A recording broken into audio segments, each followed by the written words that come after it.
कालोखाच्या वाटेवर इतिहासाच्या पाऊलखुणा शोधताना मी एकट्याने अनुभवलेला राजगड. सकाळी मित्रांसोबत राजगड ते तोरणा केलेला 16 किलोमीटरचा रेंज ट्रेक.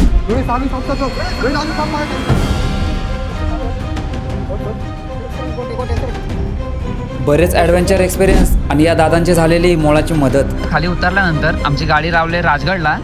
तर तिथे नंबर आहे या दादांचा, विश्वास पिलावरे, म्हणजे मेट पिलावरे गावामधून त्यांना कॉल केला. ते आलेत आणि आम्ही 3 जण आहोत. त्यांच्या ऍक्टिव्हावर आम्ही आता बसून चालू 4 जण राजगड पर्यंत.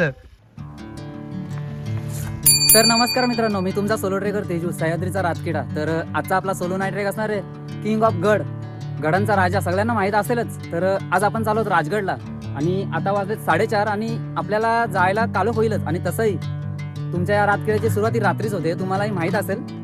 तर संजीवनी माची, सुवेला माची, बालेकिल्ला, पद्मावती माची हे सगळं आपण रात्रीच फिरणार आहोत, रात्रीच दुर्गदर्शन करणार आहोत. शिवाय संजीवनी माचीकडून आपण 16 किलोमीटरचा रेंज ट्रेक करत आपण तोरणा जाणार आहोत. तर तो अनुभव खास असेल, कारण सध्या पायवाटा सगळ्या झाकल्या गेल्यात. त्याच्यामधून हा रातकिडा वाट काढत काढत जाणार. हा अनुभव घेण्यासाठी नक्की जॉईन राहा. तर बघा, आपण पनवेलकडून लोणावळा जाता वेळी खोपोलीच्या पुढे केपी फॉल्स, मला मेसेज येतात की दादा केपी फॉल्सचं लोकेशन कुठे एक्झॅक्ट.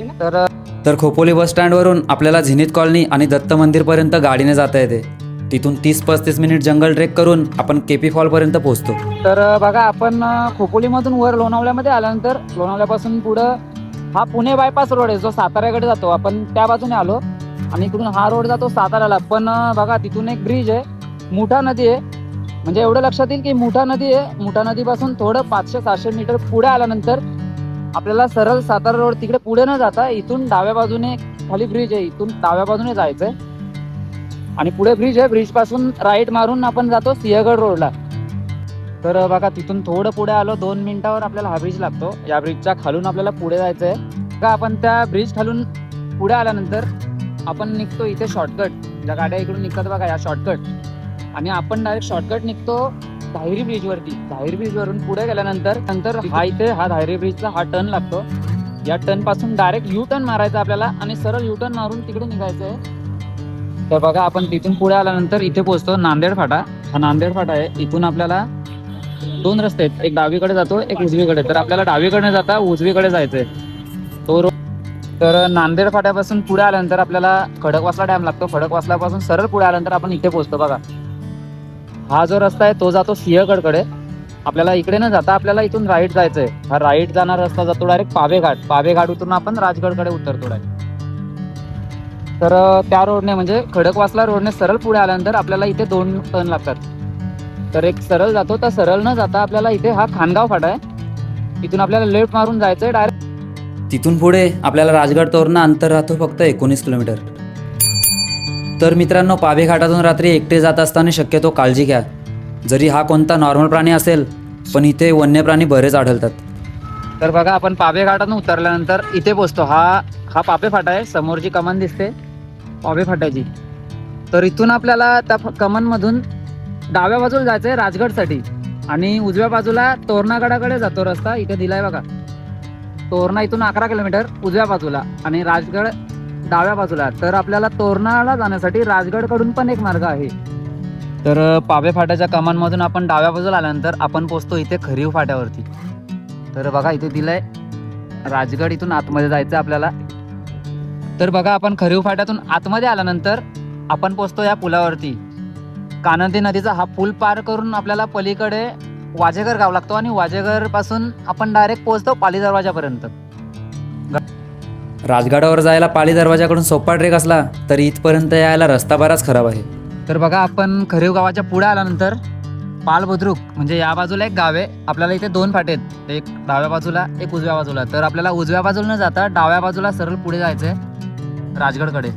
तर बघा, आपण तिथून पुढे आल्यानंतर आपण पोहोचतो वाजेघर स्टॉपवरती, वाजेघर फाट्यावर. तर वाजेघर फाट्यावरती बघा, इथे बोर्ड लावलेला आहे, तोरणागड डाव्या बाजूला आणि राजगड सरळ. तर तसं नाही, ॲक्च्युली आपण पुढे गेल्यानंतर तुम्हाला दाखवतो कसं आहे ते. तर आपल्याला जायचं आहे इथून सरळ पुढे. तर बघा, आपण त्या बाजूने आलो.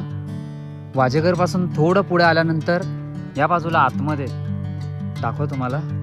समोर राजमाता जिजाऊ आणि महाराजांचा स्मारक आहे. बघा तिथून डाव्या बाजूला जवळच राजमाता जिजाऊ आणि महाराजांचं स्मारक आहे आणि हा प्राचीन मंदिर आहे, महादेव मंदिर आहे. त्याच्याच मागच्या बाजूला महाराणी सईबाईंची समाधी आहे. तर बघा आपण त्या बाजूने आलो, त्या बाजूने या रोडने आपण राजगडकडे जाताना डाव्या बाजूला इथे महादेव मंदिर आहे आणि त्याच्या पुढे महाराजांचा आणि जिजाऊंचा स्मारक आहे. तर आपण तिथून त्याच्या डाव्या बाजूने ही पायवाट जाते बघा आतमध्ये, म्हणजे बघा तो बांधकाम चालू आहे. तिथून ही खाटपेवाडीची शाळा आहे, शाळेच्या मागच्या बाजूने ही वाट जाते बघा. या वाटेने आपल्याला आतमध्ये यायचंय. तर बघा आपण त्या मंदिरापासून ती जी पायवाट धरली खालच्या बाजूला आलो आपण. तर शेताच्या बांधावरून चालत आपण पोहोचलो इथे. तर बघा इथे आपल्याला पूल दिसतो. त्या पुलावरून थोडं चालून आपण पोहोचतो महाराणी सईबाईंच्या समाधीजवळ. शंभूराजांच्या वाटेला लहानपणापासून शेवटपर्यंत फक्त दुःख चालत, त्याचं हे पहिलं उदाहरण. शंभूराजा अवघे 2 वर्षाचे असताना 5 सप्टेंबर 1659 रोजी स्वतःच्या आई आपल्याला सोडून जाणं हे त्यांच्या आयुष्यातलं सगळ्यात पहिलं दुःख. कधी आलात राजगड तोरणागडावर तर इथे येऊन नतमस्तक जरूर व्हा. महाराणी सईबाईंच्या समाधीचं दर्शन घेतलं आणि मी निघालो गडाकडे. तर बघा आपण महाराणी सईबाईंच्या समाधीचं दर्शन घेऊन पुढे आलो की इथे 2 रस्ते जातात, 2 फाटे फुटतात बघा. एक डाव्या बाजूला जाणारा रस्ता जातो राजगडकडे आणि उजव्या बाजूला जाणारा रस्ता जातो तोरणागडाकडे. तर वाजेघरपासून पुढे आल्यानंतर आपण पोचतो या मालावरती, खंडोबा माल. तर नशीब माझे की मागच्या वेळी मी आलेलो तेव्हा मला गाडी इथे या कोपऱ्याला लावा लावलेली आणि लाईट पण नव्हती, कोण नव्हता. तर हे दादा भेटलेत, हे इथेच राहतात, म्हणजे टेन्शन नाही, माझी गाडी पण सेफ राहील, आपली रातराणी इथे सेफ राहील. तर इथे यायला मला वाजलेत माझ्या रातराणीला सेफ पार करून मी पुढचा रस्ता धरला. तसं राजगडावर यायला 4 मार्ग आहेत. गुंजवणे मार्ग जो चोर दरवाजाकडून येतो, भुतोण मार्ग जो आलू दरवाजाकडून येतो, तोरणा राजगड मार्ग तोही आलू दरवाजाकडून येतो, तर पाली मार्ग जो राजमार्ग आहे. नेहमीप्रमाणे व्हिडिओ शूट झाल्यावर मोबाईल ट्रायपॉड आणायची ही माझी प्रोसेस, ज्याची मला सवय झाली. तिथून पुढे आपण येऊन पोचतो इथे जिथून पायरी मार्ग चालू होतो. इथपर्यंत आलो की समजायचं आपण अर्ध्यावर पोचलो. आणि तिथून पुढे काहीच वेळात मी येऊन पोचलो पाली दरवाजाजवळ आणि इथे यायला मला वाजले 1:15. इंस्टाग्राम लाईव्हमुळे मला यायला उशीर झाला. मुळात पायथ्यापासून इथे यायला एवढा वेळ लागत नाही. पाली दरवाजाचं दर्शन घेतलं आणि मी पुढे निघालो आणि येऊन पोचलो गडाच्या या दुसऱ्या भक्कम प्रवेशद्वाराजवळ.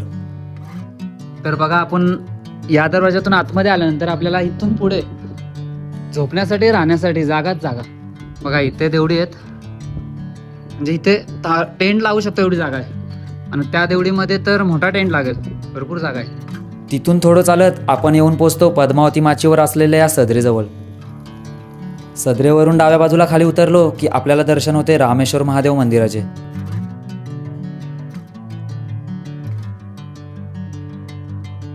आणि रामेश्वर मंदिरापासून आणखी थोडं खाली उतरलो की आपण येऊन पोचतो पद्मावती देवी मंदिराजवळ.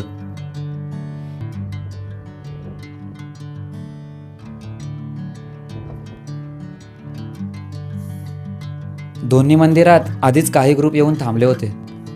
पद्मावती देवी मंदिरात 30 ते 40 जणांना कोणत्याही ऋतूमध्ये झोपायला सुरक्षित जागा होते. इथे आईच्या चरणी कोणत्याही आणि कितीही वेळा आलो तरी मन भरत नाही. पद्मावती आईचं दर्शन घेतलं आणि मी सोबत आणलेल्या चटणी भाकरीने माझी भूक भागवली. पोटाला लागलेली भूक भागवून मी निघालो सुवेला माचीकडे. मंदिरासमोरच दीपमाल आणि पुढे एक समाधी नजरेस पडते, जिचा उल्लेख महाराणी सईबाईंची समाधी म्हणून केला जातो. पण मुळात ही समाधी त्यांची नसून सोनोपंत डबीरांची आहे. तर बघा आपण पद्मावती देवीचं दर्शन घेऊन पुन्हा वर आलो. आता पुढे सुवेला माची, संजीवनी माची, बालेकिल्ला. तर आता आपण चाललो पहिला सुवेला माचीला जाऊ, मग बालेकिल्ला करू आणि संजीवनी माची आपण लास्ट ठेवू, कारण आपल्याला जर झालं शक्य तर आपल्याला तोरणाकडे पण जायचं आहे.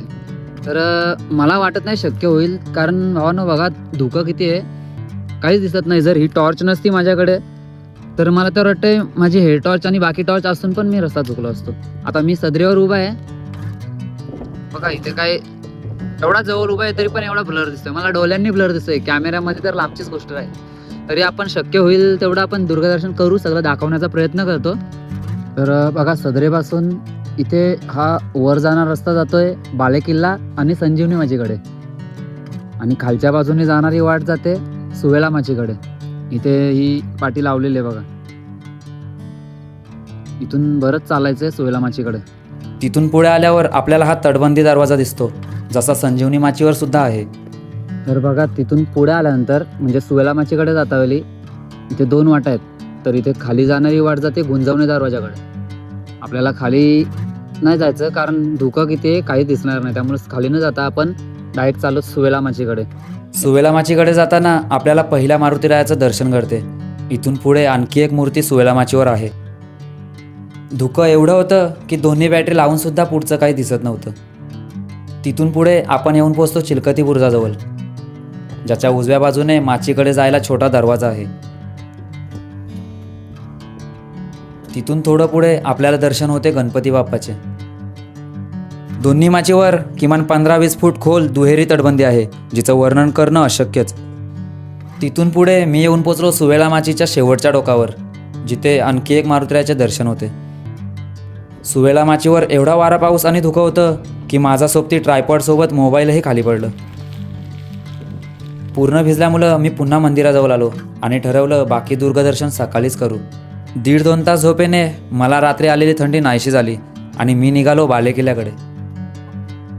तर बघा आपण त्या बाजूने सदरेपासून डाव्या बाजूला जाणारी वाट जाते सुवेला माचीकडे, जिथे आपण रात्री जाऊन आलो पण काहीच दिसत नव्हतं. धुकं पाऊस जोरात होता, त्यामुळे आपण मंदिरामध्ये झोपलो. मंदिरात झोपून सकाळी उठून सदरेपासून आता वरच्या वाटेने वर इथे आलो.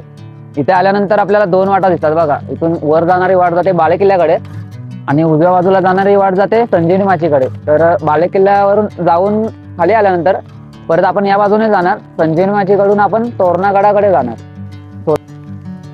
राजगडाला स्वर्गाची उपमा का दिली जाते हे कदाचित या धुक्यातून चालताना जाणवतं आणि क्षणभर वाटतं आपण गडावर नाही तर स्वर्गाच्या वाटेवर चालतोय.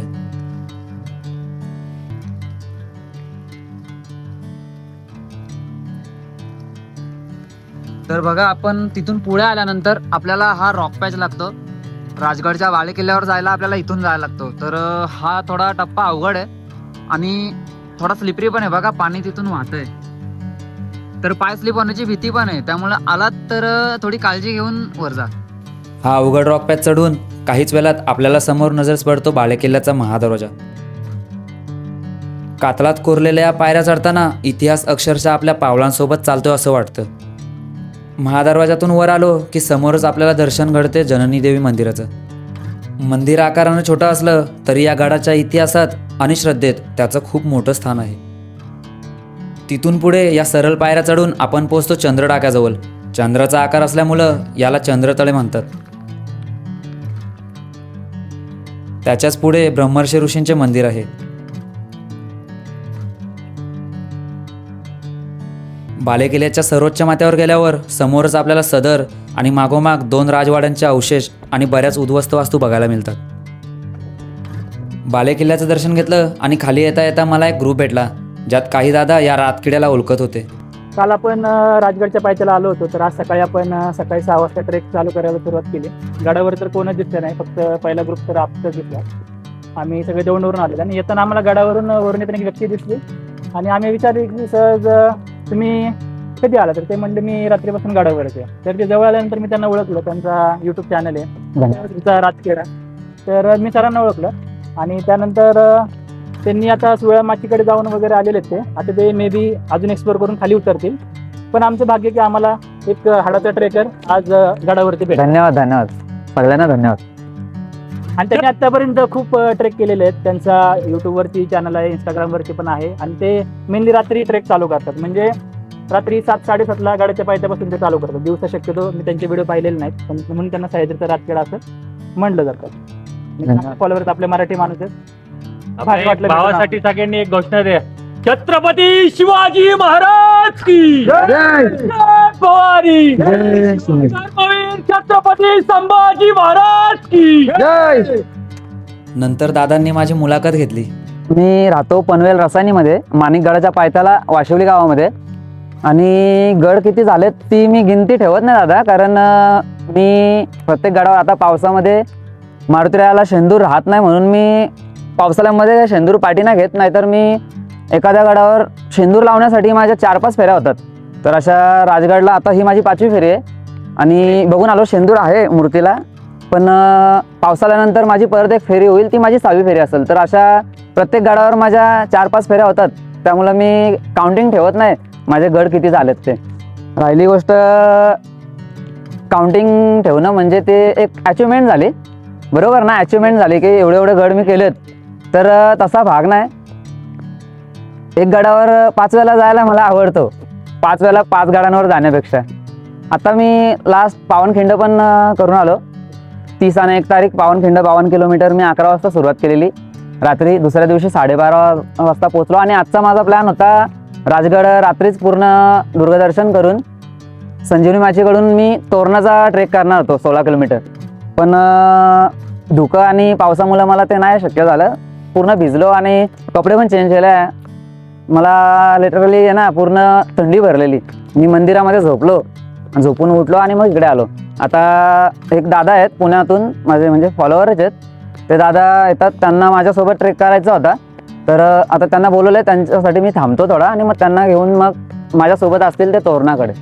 बस, मस्त सर, शुभेच्छा तुम्हाला. तुमचे व्हिडिओ बघून आम्ही इन्स्पायर होतो. धन्यवाद धन्यवाद मला सगळं. सुद्धा पाहू वाटतात का तुमचे व्हिडिओ बघ, आणि रात्रीचा तुमचा एक्सपिरियन्स आमचे व्हिडिओ बघण्याचा तुमचा एकदम मस्त. धन्यवाद धन्यवाद. Thank you. Best of luck sir. तर बघा, बालेकिल्ला उतरून मी आता खाली आलो आणि आता परत चाललोय मंदिरामध्ये, पद्मावती आईच्या मंदिरामध्ये.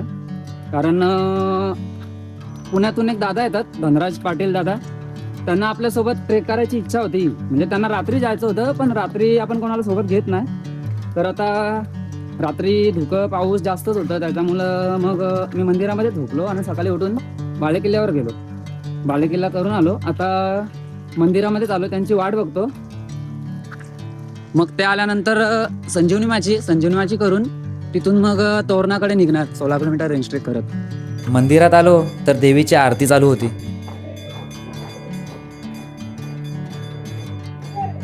थोडा वेळ वाट बघून ते दादा आले. त्यांनी माझ्यासाठी मिसळपाव आणली होती. सकाळचा नाश्ता करून आम्ही निघालो संजीवनी माचीकडे. या बाजूने संजीवनी माचीकडे, आणि जर वर जायचं असेल तर बालेकिल्ला. संजीवनी माचीकडून आपण तोरणाकडे जाऊ. बराच वेळ वाट बघून आपण त्या दादांची वाट बघत होतो, धनराज पाटील दादा दापोलीवरून आलेत पुण्यातून. त्यांना आपल्यासोबत यायचं होतं, नाईट ट्रेकच करायचा होता, पण नाईटला आपण कोणाला घेत नाही सोबत. त्यामुळं त्यांना बोललो मी तोरणाला या. तर रात्री धुकं पाऊस जास्त होतं म्हणून मी थांबलो. आणि आता हे दादा आलेत, तर आता चालूच आम्ही संजीवनी माची करून तोरणाकडे 16 किलोमीटर ट्रेक करत. पुढे टेहालनी बुरुज आणि प्रवेशद्वार लागतो. तसं ही माची सुद्धा 3 टप्प्यांमध्ये विभागली असून अनेक पाण्याची टाकी आहेत. नाही, नंतर खराब होतो पाणी पण. तिथून पुढे हा छोटा दुसरा दरवाजा उतरून आपण पोहोचतो माचीच्या 3ऱ्या टप्प्यावर, जिथे डावीकडे आलू दरवाजा आहे. आपण संजीवनी माचीच्या टोकाला येईपर्यंत आपल्याला बघा इथे शरभ शिल्प दिसतो आणि त्याच्याच पुढे मारुतीरायाची मूर्ती आहे, म्हणजे ही 3री मूर्ती. आणि अजून आपल्याला पुढे जायचंय. पुढे आपण पोहोचतो माचीच्या शेवटच्या टोकाला, जिथे मोठ्या बुरुजावर ध्वजस्तंभ आहे. संजीवनी माचीच्या दुहेरी तटबंदीमध्ये आपल्याला हे व्याघ्रमुख शिल्प पाहायला मिळते. यातून एका वेळी एकच व्यक्ती धावू शकतो अशी रचना या दुहेरी तटबंदीची आहे. शिवाय शत्रूंच्या हालचालींवर लक्ष ठेवण्यासाठी असे 7 चिलकती बुरुज आणि दरवाजा आहेत. संजीवनी माची करून आम्ही पुन्हा आलो आलू दरवाजाजवळ, ज्यातून आपल्याला तोरणागडाकडे जायला मार्ग आहे. राजगडावर भूतोंड मार्गी यायचं झालं तर आपल्याला याच आलू दरवाजातून यावं लागतं. आलू दरवाजातून उतरलो की उजवीकडे आपल्याला तोरणागडाकडे जायला पायवाट आहे.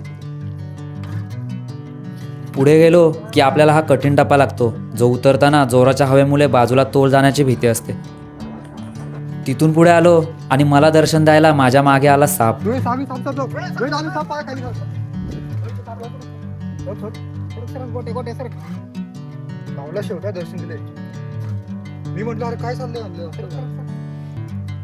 मण्यारसारखा दिसणारा हा साप ओळखता तर नाही आला, पण दिसायला पानांसारखाच होता.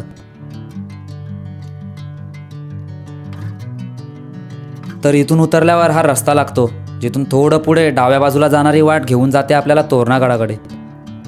तर बघा, आपण तिथून पुढे आल्यानंतर इथे आपल्याला ही जास्त मलकी पायवाट दिसते. ही तर इकडे न जाता आपल्याला या बाजूने जायचं आहे, कारण इकडे आम्ही अर्धा तास फुकट घालवला, पूर्ण फिरून गेलो, वाट काय आम्हाला भेटलीच नाही म्हणून रिटर्न आलो. तर इथं आम्ही आता रिबिन बांधतोय, म्हणजे पुढे येणारा कोणी चुकायला नको.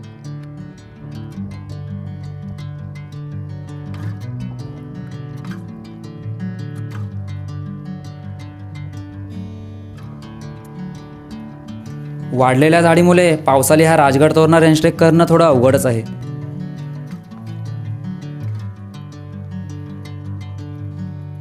बराच वेळ चालून शेवटी आम्हाला नजरेस पडला तोरणागडाचा पहिला टप्पा, जो बघून मनाचा थकवा नाहीसा झाला.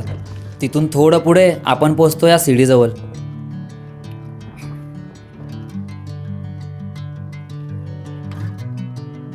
तर बघा भावांनो, काय दिसतंय का?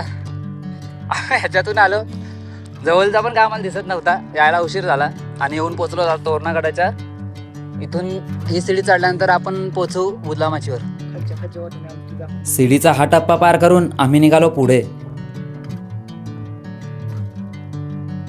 आणि वर पोचताच जोरात येणाऱ्या हवेने आमचं स्वागत केलं. नवीन मित्रांसोबत रेंज ट्रेक करताना एक गोष्ट जाणवली. आयुष्य या डोंगरांसारखं असतं, कधी चढण कठीण असते, कधी वाट अनोळखी असते, पण सोबत माणसं चांगली असतील तर कठीण वाट सुद्धा आठवण बनून जाते. तिथून पुढे हा रेलिंगचा कठीण टप्पा पार करून फायनली आम्ही पोहोचलो तोरणागडाच्या प्रवेशद्वाराजवळ. बरेच चढ उतार पार करत शेवटी आम्ही पोहोचलो तोरणागडाच्या प्रवेशद्वाराजवळ. हा बघा, समोर दिसतो धुक्यामध्ये प्रवेशद्वार. तर धुका बघा किती आहे, वाटा पण समजत नव्हत्या आणि 3 वेळा चुकलो पण आम्ही, तरी रिबिन लावून आलोत.